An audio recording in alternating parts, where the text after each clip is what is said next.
Uma boa noite a todos. Como todos estão?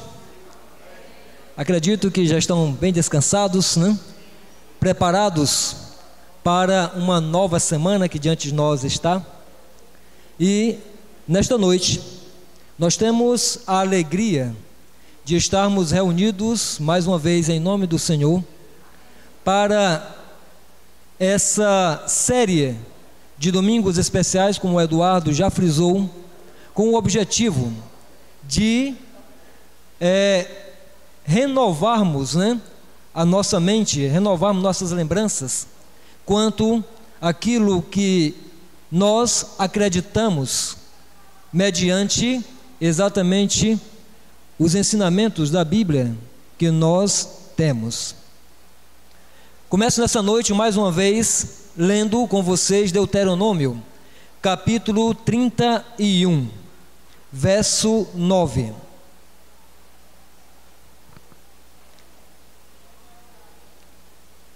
Podem procurar, por favor, Deuteronômio 31, versículo 9. Alguma pessoa que está nos visitando nesta noite, amigo que esteja conosco? Temos nossa irmã, o jovem. Peço que algum dos irmãos sente-se ao lado, né, do nosso amigo, para ajudá-lo também aí na procura do texto, tá bom? Aqui o irmão Leudo já está com sua esposa, né? Vai ser já o nosso auxiliar. Seja bem-vindo, ok? Hoje, né, nós estamos no segundo tema. O primeiro tema foi domingo passado e abordamos a questão da criação, não foi isso na semana passada? Deixa eu me ver aqui, para que eu não confunda aqui as coisas, né? A Bíblia Sagrada, perdoe-me. Domingo passado, a Bíblia Sagrada, né? E hoje, a origem do mal. Por que estamos fazendo isso? Por que estamos fazendo esses domingos especiais?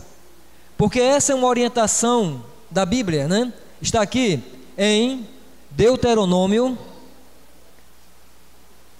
capítulo 29.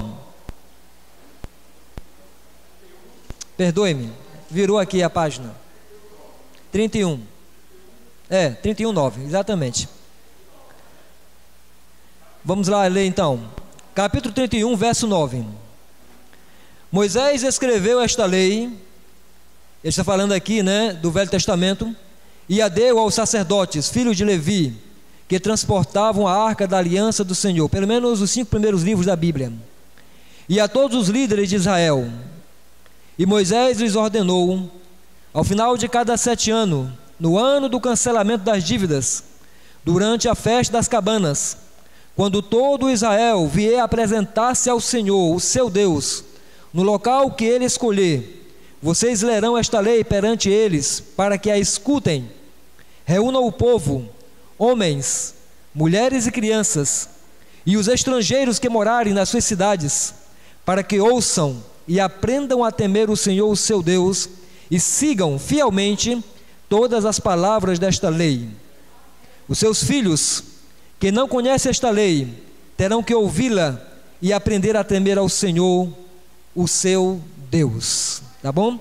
Segundo essa orientação de que depois que Moisés escreveu os 5 primeiros livros da Bíblia, né, o Pentateuco, e esses livros foram colocados ao lado da Arca da Aliança, que está aqui, ainda nesse capítulo, no verso 26, coloquem este livro da lei ao lado da Arca da Aliança do Senhor, do seu Deus, onde ficará como testemunha para vocês, tá bom? Pensando nisso, o Senhor deu esta recomendação, que se recapitulasse exatamente a crença, né, a fé, em que se baseava a fé do povo israelita. E nós acreditamos que hoje, né, como diz o Novo Testamento, nós somos o Israel espiritual de Deus, né? Depois da pregação do Evangelho ali, no livro de Atos. E hoje estaremos recapitulando, isso não é um assunto novo para vocês, né? Mas estaremos apenas recapitulando o estudo de número 3 aqui, a origem do mal. tá bom?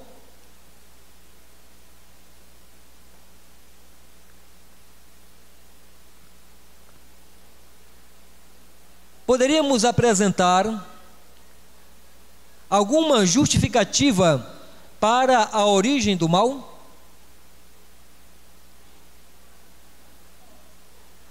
Poderíamos apresentar alguma razão lógica, né, plausível para a origem do mal?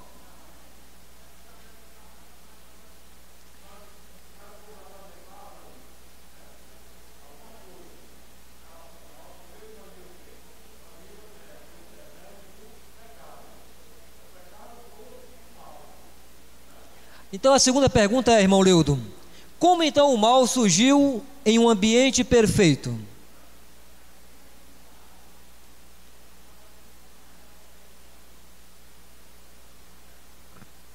Ezequiel capítulo 28, abra sua Bíblia em Ezequiel capítulo 28.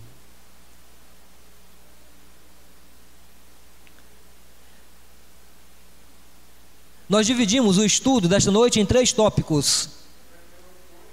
Ezequiel 28. Dentro desses 3 tópicos,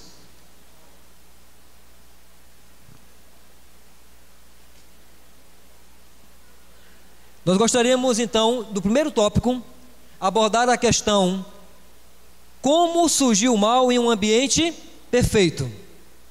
Ok? Vamos ver então Ezequiel 28, e nós vamos ler a partir do verso 12.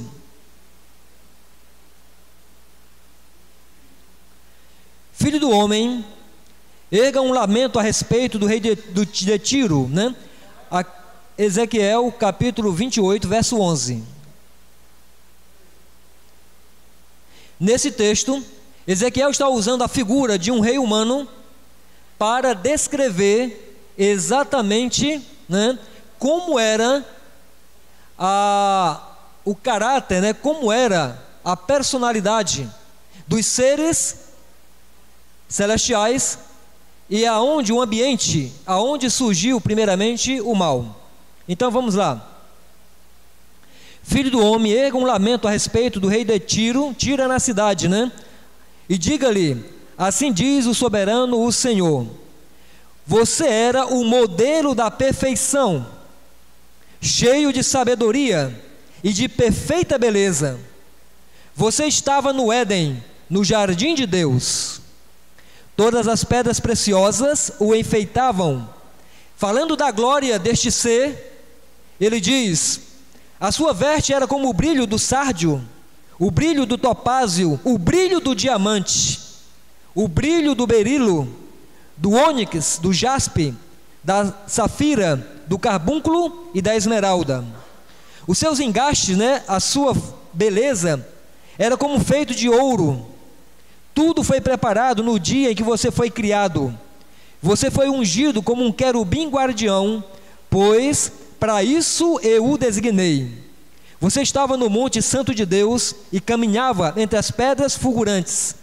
2 vezes a expressão aparece aqui sobre essas pedras fulgurantes. Quem são essas pedras fulgurantes? São os anjos, né? E a pessoa aqui que ele está se referindo era ao líder dos anjos, que é Lúcifer, né? Você era inculpável em seus caminhos, desde o dia em que foi criado, até que se achou maldade em você. Por meio do seu amplo comércio, você encheu-se de violência e pecou. Tá bom? Muito bem. Primeiro tópico: em um ambiente perfeito, com seres perfeitos, o mal surgiu. Tá bom? A segunda narrativa está no Gênesis, né? Vamos agora a sua Bíblia para o Gênesis. O primeiro ambiente aqui descrito era o céu, a habitação dos anjos, e tendo Lúcifer como seu líder. No Gênesis, no capítulo 1, vocês vão ler agora o Gênesis comigo de uma forma diferente. Vamos ler aqui esses textos como se fosse alguém que estivesse pintando um belo quadro diante de você, tá bom? Nas primeiras pinceladas, você percebe que o quadro vai ser maravilhoso, mas a cada pincelada que o pintor vai acrescentando, você consegue vislumbrar detalhes, né, mais incríveis da pintura, tá? Com isso em mente, vamos ler então agora a narrativa do Gênesis. Não vamos ler tudo aqui, eu quero apenas destacar alguns versos. Verso 10, capítulo 1, verso 10. À parte seca, Deus chamou terra, e chamou mares ao conjunto das águas, e Deus viu que ficou bom. Noutra tradução diz, e eis que ficou bom, né? Deus viu que era bom, tá bom? Mas na tradução aqui, da Nova Versão Internacional, ela dá a ideia de como se Deus estivesse pintando um quadro e que Ele vai acrescentando novas pinceladas a cada dia, tá bom? Essa expressão aparece apenas no terceiro dia. No terceiro dia é que aparece a primeira vez essa expressão. Eis que começou a ficar bom. E aí, no verso 12, diz assim: a terra fez brotar a vegetação, plantas que dão semente de acordo com as suas espécies, e árvores cujos frutos produzem semente de acordo com as suas espécies. E Deus viu que ficou bom. E agora ele acrescenta a segunda pincelada, acrescenta o segundo nuance da pintura. Continuando, verso 18: ele fez então para governar o dia e a noite, e separar a luz das trevas. E Deus viu que ficou bom. E aí é o quarto dia. No verso 21, diz assim: assim Deus criou os grandes animais aquáticos e os demais seres vivos que povoam as águas, de acordo com as suas espécies, e todas as aves, de acordo com as suas espécies. E Deus viu que ficou bom. E aí vai sendo acrescentado, né? E finalmente aqui, no verso 25, Deus fez os animais selvagens de acordo com as suas espécies, os rebanhos domésticos de acordo com as suas espécies, e os demais seres vivos da terra de acordo com as suas espécies. E Deus viu que ficou bom. Aqui é o sexto dia já. E aí ele cria o homem. E quando ele cria o homem, a última pincelada do quadro da criação, ele diz então aqui no verso 31: e Deus viu tudo o que havia feito, e tudo havia ficado muito bom. Ok? Dois ambientes perfeitos, criados perfeitos, com duas espécimes de seres também criados perfeitos. No texto que nós vemos de Ezequiel diz: perfeito eras desde que fostes criado. E aqui no Gênesis diz, né, que ao terminar de criar todas as coisas e o homem, Deus disse: eis que tudo ficou muito bom. Estava tudo perfeito. Muito bem. Esse é o primeiro tópico. Dois ambientes perfeitos, com dois grupos de seres perfeitos, tá bom? Muito bem. Agora a pergunta que nós fizemos no início: como então, num ambiente perfeito, com seres perfeitos, surgiu o mal? Ou vou reformular a pergunta: por que surgiu o mal?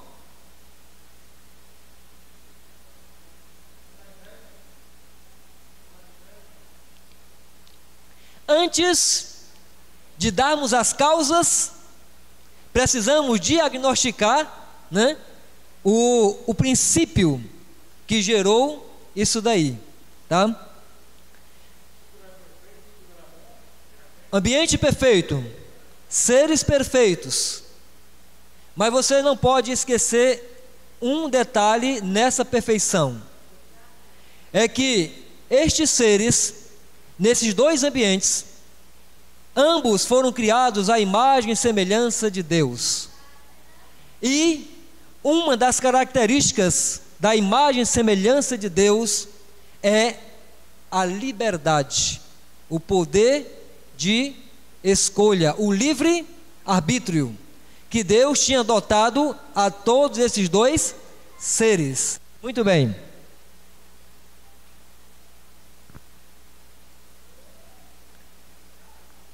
O mal não era uma realidade. O mal era uma possibilidade.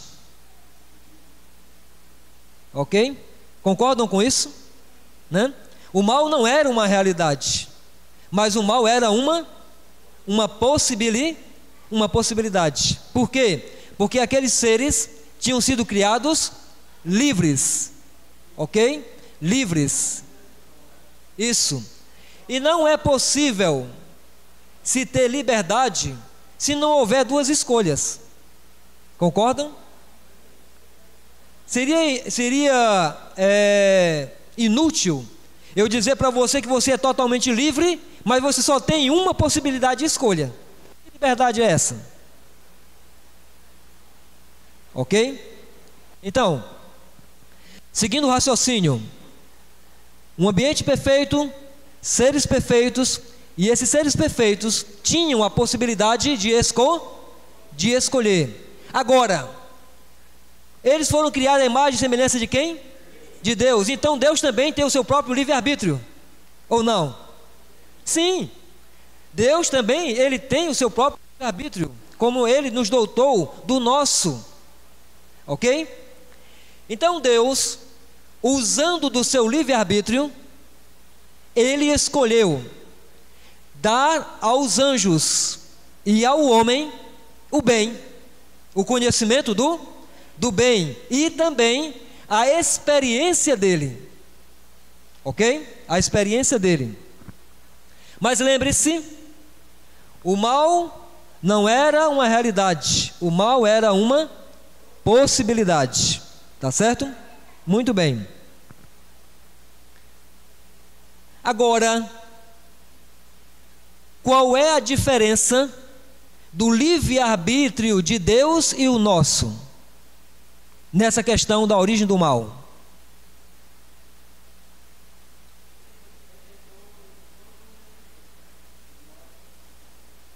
Para clarear a sua mente e o seu raciocínio, abra a Bíblia, por favor, em Isaías 15, verso 7. Eu vou pedir que vocês leiam na vossa tradução. Pedir ao Daniel aqui, né, que ele possa ler na sua tradução, que eu acredito que é do João Ferreira de Almeida, né? Isaías 15, 7.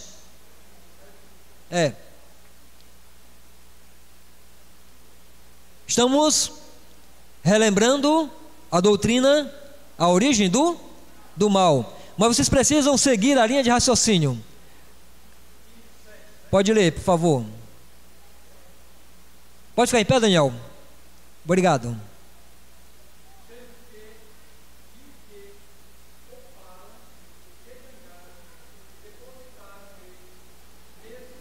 Perdoe-me, Daniel, eu errei.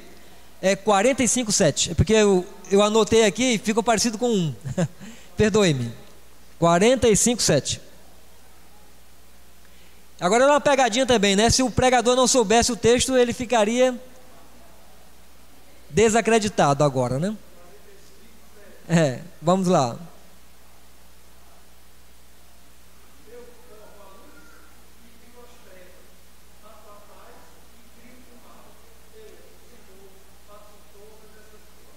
E aí, o que é que diz esse texto?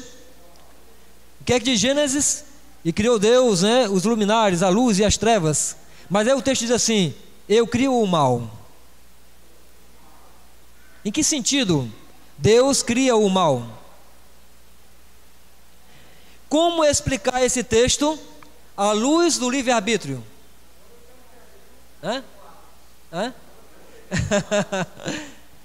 Nós estamos num estudo, né? Em um estudo nós estamos para aprender, tá bom? Então o texto aí diz que Deus criou ou cria o mal. Denilson?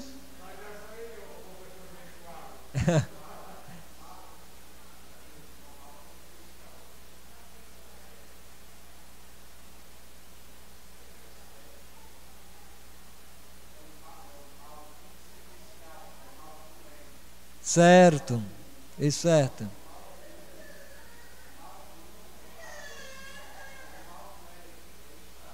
Muito bem. Queridos, né? Baseado no livre-arbítrio, tá? O texto diz que realmente Deus criou a possibilidade do mal, já que Ele estava criando seres livres.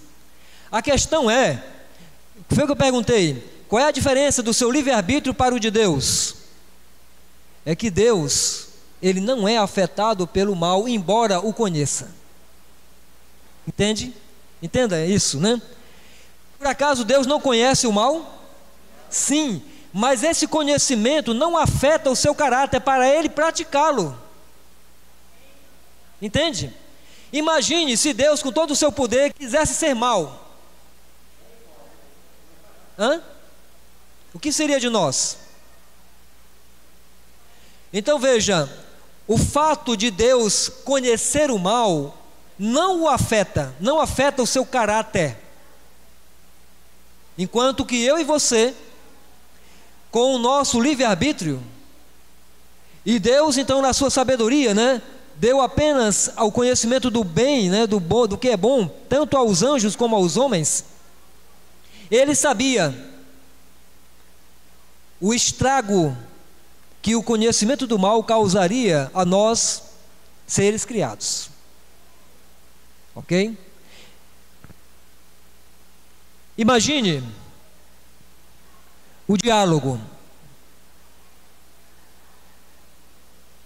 Vocês falaram nesse instante, pecado é exatamente foi a desconfiança, não foi isso?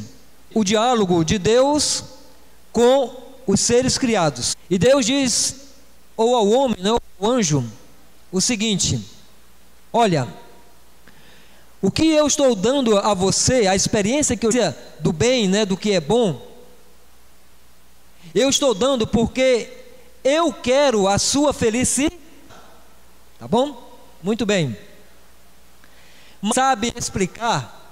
Ele começa o seguinte questionamento: por que eu não posso experimentar o mal? E aí vem o segundo questionamento: está querendo me privar, né? Que é uma experiência superior, quer me privar disso?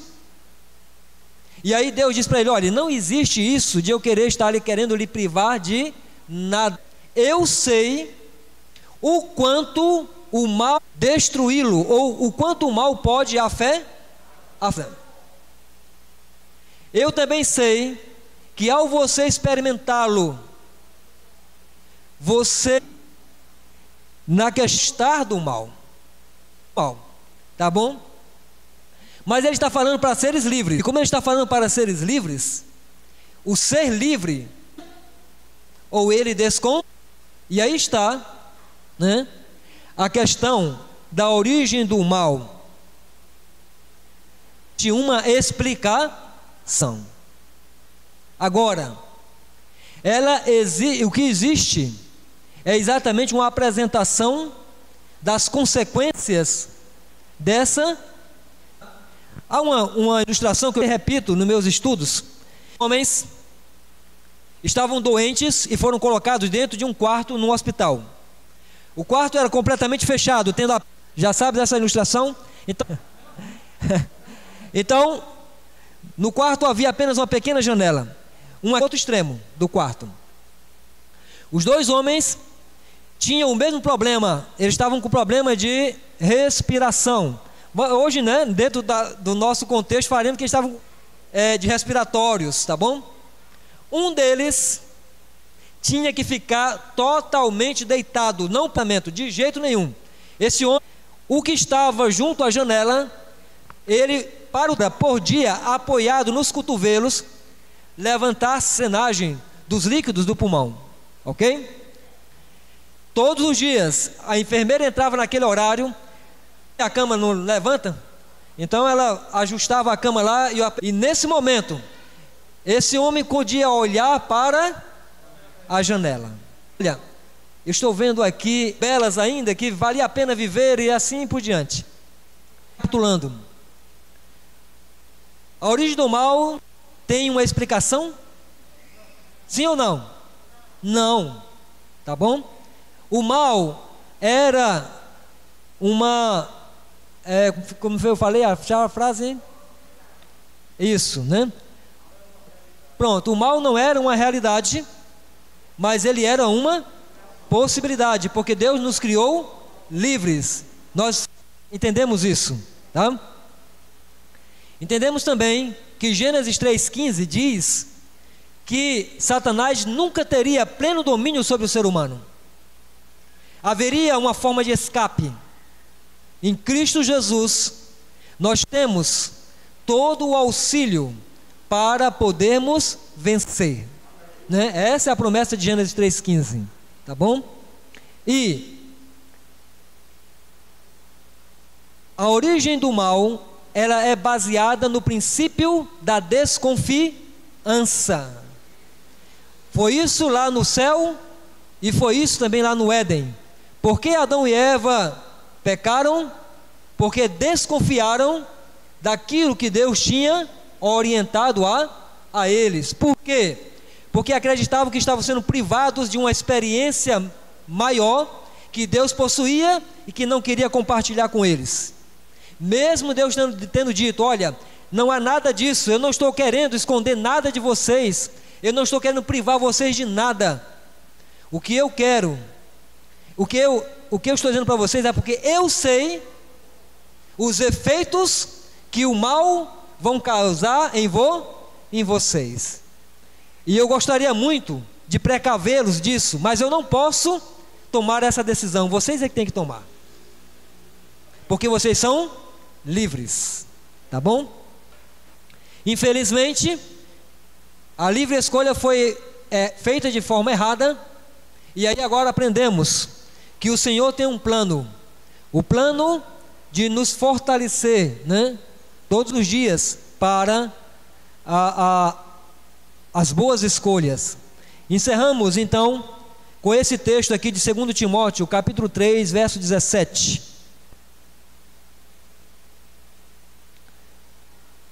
2 Timóteo 3, 17.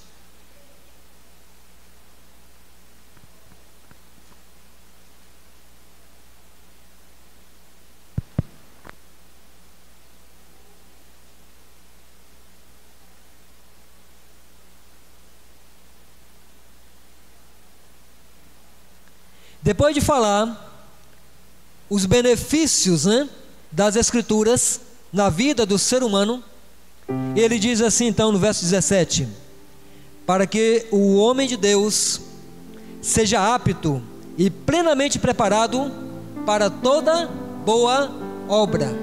O que é que ele está dizendo aqui? As Escrituras, a armadura de Deus, né, que uma delas lá diz que uma das armas é as Escrituras. A armadura de Deus pode preparar você para ser bom, né? Para boas obras, para exercer a bondade de Deus para com os outros. A mesma bondade que Deus nos ensinou e exerce conosco, nós podemos também exercer com os outros. Amém? Que Deus nos abençoe. Na próxima semana estaremos recapitulando. A próxima semana ainda sou eu, né, Ednilson? Só depois é que vem. Já é a semana de oração? Muito bem. Na próxima semana, né, haverá uma semana de oração. E aí eu fico para o outro domingo. E vamos falar sobre o plano da salvação, né? O plano da salvação. Te damos graças, ó Senhor, pelas orientações que a Tua palavra, Senhor, nos dá para a nossa vida. Bem como também, Senhor, te agradecemos os princípios que a tua palavra encerra para que nós possamos basear a nossa fé em algo seguro, sólido, em firmes conceitos que foram preservados.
Estarmos em pé diante de Ti no grande dia da Tua vinda e no grande dia da Tua volta. Agradecemos, Senhor Deus, por este momento de comunhão que aqui estivemos. Aceita a nossa adoração, ainda que imperfeita, pois nós o pedimos em nome do Senhor Jesus Cristo. Amém, Senhor. Amém.